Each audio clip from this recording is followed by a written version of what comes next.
প্রকার পাপাচার বর্জন করা, গুনাহের কাজ থেকে বিরত থাকা, এইটা হলো রমজান মাসের দ্বিতীয় সর্বোচ্চ গুরুত্বপূর্ণ আমল। সিরিয়ালে আমরা 10 নম্বরে বলেছি, কিন্তু 27টা রমজানের স্পেশাল আমলের মধ্যে সবচেয়ে গুরুত্বপূর্ণ আমল হলো রোজা রাখা, আর দ্বিতীয় সর্বোচ্চ গুরুত্বপূর্ণ আমল হলো সব ধরনের পাপাচার বর্জন করা, গুনাহের কাজ ত্যাগ করা। যদি কেউ রমজানে রোজা রাখে আবার চোখ দিয়ে হারাম জিনিস মোবাইলে দেখে, স্ক্রিনে দেখে, পত্রিকার পাতায় দেখে, অফলাইনে দেখে, পর্নোর দিকে তাকায় থাকে, সে যদি কান দিয়ে হারাম জিনিস শুনে, গান বাদ্য, এই সমস্ত কিছু সে যদি উপভোগ করে, তাহলে তার এই রোজা আর উপোস থাকার মধ্যে কোনো পার্থক্য। মনে রাখবেন, রোজা শুধু পেটের হয় না, রোজা চোখের হয়, রোজা কানের হয়, রোজা হাতের হয়, রোজা মুখের হয়, রোজা শরীরের প্রত্যেকটা অঙ্গ প্রত্যঙ্গের হয়। একজন মানুষ যখন তার পুরো শরীরে রোজা করে, সে যখন সকল অঙ্গ প্রত্যঙ্গ দিয়ে আল্লাহর আনুগত্য করে, আল্লাহর নাফরমানি থেকে বেরিয়ে আসে, তখন সে সত্যিকারের রোজাদার হয়। আর যে শুধুমাত্র দিনের বেলায় পানাহার বর্জন করে, যৌনাচার বর্জন করে, আর সমস্ত পাপাচার অপকর্ম সে যথারীতি অন্য সময়ের মতো রমজান মাসেও করে, এই রোজাদার পেটের রোজা রেখেছে, কিন্তু তার শরীরের অন্য অন্য অঙ্গ প্রত্যঙ্গ গুলো আল্লাহর কথা শুনে নাই, সো সেগুলো কিন্তু রোজা রাখে নাই। এই রোজা আল্লাহর কাছে মাকবুল এবং গ্রহণযোগ্য রোজা হতে পারে না। অতএব আমরা রমজান মাসে সব ধরনের গুনাহের কাজ বর্জন করবো তো ইনশাআল্লাহ। প্রিয় ভাইরা আমার, রোজা কিন্তু আমাদের সাথে কথা বলে। রোজার ভাষা আমরা অনেকে জানি না, কি বলে সেটা অনেকে বুঝি না, কিন্তু রোজা আমাদের সাথে কথা বলে। কি কথা? সিয়াম শব্দের অর্থ, আমরা যেটাকে রোজা বলছি সেটা কোরআনের ভাষায় বলা হয় সিয়াম, হাদিসে বলা হয়েছে সেটাকে সওম বা সিয়াম। এই সওম বা সিয়াম একই শব্দ, এর অর্থ হলো বিরত থাকা। এর অর্থ হলো কি ভাই? বিরত থাকা, ব্রেক দিতে জানা। আল্লাহ রাব্বুল আলামিন রোজার মতো ইবাদত দিয়েছেন আমাদেরকে জীবনে ব্রেক দেওয়ার অভ্যাস গড়ে তোলার জন্য। আমরা যেন ব্রেক দিতে শিখি, আমরা যেন থামতে শিখি, আমরা যেন নিজেদেরকে নিয়ন্ত্রণ করতে শিখি। ইসলামের যে বৈশিষ্ট্য, ইসলামের যে বিউটি, ইসলামের যে সৌন্দর্য, সেটা হলো ইসলাম পৃথিবীর মানুষকে আত্মনিয়ন্ত্রণ করবার কথা বলে।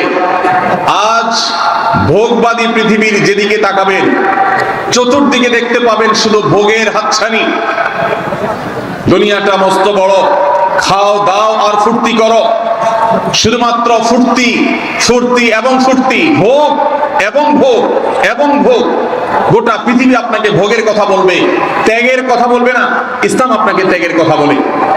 আপনি ঈদ উদযাপন করবেন, ঈদ উল ফিতর, সেখানে পর্যন্ত ইসলাম বলে আগে গরিবের বাসায় ফিতরা পৌঁছাবে, তারপর তুমি ঈদগাহে যাবে, ঈদের আনন্দ করবে।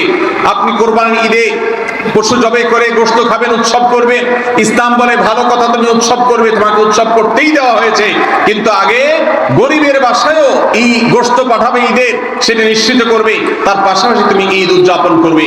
আমরা যে রমজানের রোজা রাখি, এই রোজা আমাদেরকে বিরত থাকার কথা বলে। সেই বিরত থাকাটা কি? সেটা হলো আমরা যখন রোজা রাখি আমাদের পিপাসা হয়, আমাদের ক্ষুধা লাগে, পিপাসা হয়, আবার হাতের সামনে হয়তো পানিও আছে, আমার ক্ষুধা লাগে, হাতের সামনে হয়তো খাবারও আছে, কেউ দেখছেও না, সিসি ক্যামেরাও নেই, বদ্ধ রুমে কক্ষের মধ্যে, কিন্তু আমি রোজাদার। কোন রোজাদার রোজার মধ্যে খায়, পান করে? কেন? কারণ সে জানে আল্লাহ নিষেধ করেছে। আমরা যখন ইফতার সামনে নিয়ে বসে থাকি সন্ধ্যাবেলা, ভাইরা আমার, সারা বছর নাস্তা তো আল্লাহ তাআলা কম হোক বেশি হোক সবাইকে করার তৌফিক দেন। আমরা সবাই তো কম বেশি নাস্তা করি সারা বছর। আপনি যদি বুফে গিয়ে 100 আইটেমের নাস্তা দিয়েও আপনি খাবার গ্রহণ করেন, সকালের ব্রেকফাস্ট আপনি খান, ইফতারের সময় মাত্র 2-4টা আইটেম নিয়ে বসে থেকে আযানের জন্য, সূর্য ডোবার জন্য যে অপেক্ষা করেন, ওই অপেক্ষার সময় যে অবর্ণনীয় স্বাদ আর তৃপ্তি পাওয়া যায়, পৃথিবীর সমস্ত খাদ্য গ্রহণের মধ্যেও এই তৃপ্তি বা স্বাদ নাই। নবী সাল্লাল্লাহু আলাইহি ওয়াসাল্লাম সেজন্য বলেছেন, লিসাইমি ফারহাতান, রোজাদার ব্যক্তিকে দুটি আনন্দ দেওয়া হয়, ফারহাতুন ইনদা ফিতরি ওয়া ফারহাতুন ইনদা লিকাই রাব্বি। একটা আনন্দ হলো ইফতারের সময়, অবর্ণনীয়, ভাষায় প্রকাশ করবার অযোগ্য। কি ভালো লাগা কাজ করে ইফতারের জন্য আমরা বসে আছি, খাবার সামনে আছে রকমারি, শীতল শরবত সামনে আছে, রকমারি খাবারের পসরা সাজানো আছে টেবিলে, দস্তরখানে, এদিকে পেটে ক্ষুধাও আছে, কিন্তু আমরা মিনিট গুনছি, আমরা সময় দেখছি, ঘড়ির দিকে তাকিয়ে আছি সূর্য কখন ডুববে। সূর্য ডুবেছে আর সাথে সাথে আমরা ইফতার করছি। এই যে আল্লাহর নির্দেশের অপেক্ষা, ইসলাম রোজার মাধ্যমে আমাদেরকে সেই শিক্ষাটা দিতে চায়। রোজা আমাদের সাথে সেই কথা বলে যে দেখো, তুমি জীবনে বিরত থাকতে শিখো, গোটা পৃথিবী তোমাকে ভোগ শিখাবে, ইসলাম তোমাকে ত্যাগ শিখাবে, ইসলাম তোমাকে কন্ট্রোল করা শিখাবে। আমাদের তরুণদের চরিত্রকে নষ্ট করবার জন্য, তাদেরকে নানাভাবে উস্কানি দেওয়ার জন্য, বিনোদনের নামে, নিউজের নামে, বিজ্ঞাপনের নামে, বিভিন্ন নামে অশ্লীল নানা দৃশ্য, খোলামেলা দৃশ্য তাদের সামনে দেখানো হয়, ভোগের আহ্বান করা হয়। ইসলাম বলে, হে মুসলিম তরুণ, তোমার চোখের এরিয়ার মধ্যে কোন পরনারী, কোন সুন্দরী নারী পড়ে গেছে, তুমি আজ করতে পেরেছ, সাথে সাথে তোমার দৃষ্টিকে তুমি নিয়ন্ত্রণ করো, অবনত করো। কুল্লিল মুমিনিনা ইয়াগুদ্দু মিন আবসারিহিম ওয়া ইয়াহফাযু ফুরুজাহুম। আল্লাহ বলেছে, হে রাসূল বলে দিন ঈমানদার পুরুষদেরকে, তারা যেন তাদের চোখগুলোকে নামিয়ে রাখে, তাদের সম্ভ্রমকে তারা সংরক্ষণ করে।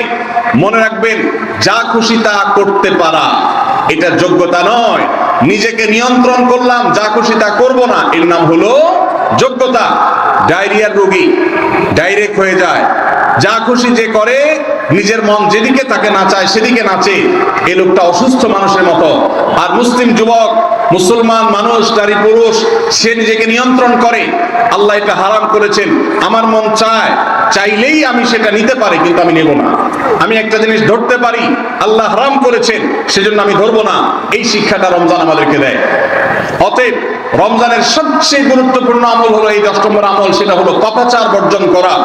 নবী সাল্লাল্লাহু আলাইহি সাল্লাম বলেছেন, যে ব্যক্তি রমজানে রোজা রাখলো আর পাপাচার বর্জন করলো না, তাহলে এই রোজা রাখার উপোস থাকার ভিতরে কোনো পার্থক্য নাই। আল্লাহ আমাদের সবাইকে রমজান মাসে রোজা থেকে সকল হারাম, সকল নাজায়েজ কাজ, সকল গুনাহের কাজ ছাড়ার তৌফিক দান করুন, আমিন।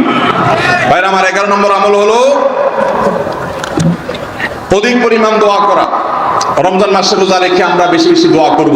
চলতে ফিরতে, উঠতে বসতে দোয়া করতে পারেন। আমাদের মায়েরা অনেকে শুনছেন আমাকে, রমজান মাসে আপনি গৃহস্থলী কাজ করছেন, রান্না বাড়া করছেন, ঘর ঝাড়ু দিচ্ছেন, আর মনে মনে আল্লাহর সাথে কথা বলেন। দোয়া মানে আল্লাহর সাথে কথোপকথন। আল্লাহ, আপনি আমাকে মাফ করে দেন, আমার বাবাকে মাকে মাফ করে দেন, সন্তানগুলোকে হেদায়েত দান করেন, চোখের পানি ফেলেন।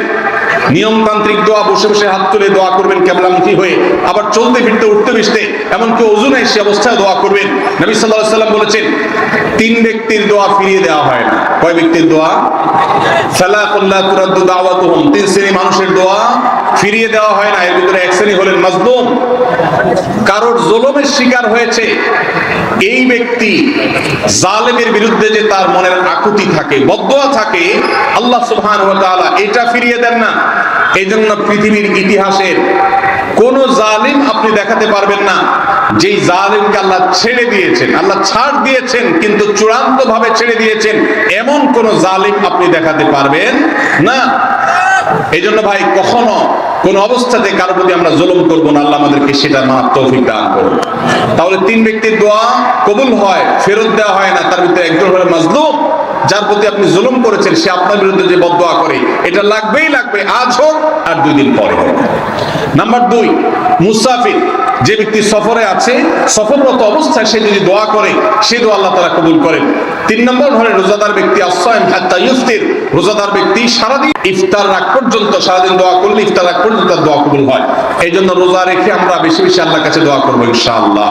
চলতে ফিরতে, উঠতে বসতে মনে মনে আল্লাহর সাথে কথা বললেন, চাওয়া দাওয়াকে পেশ করলেন, বাস এটাই হলো দোয়া।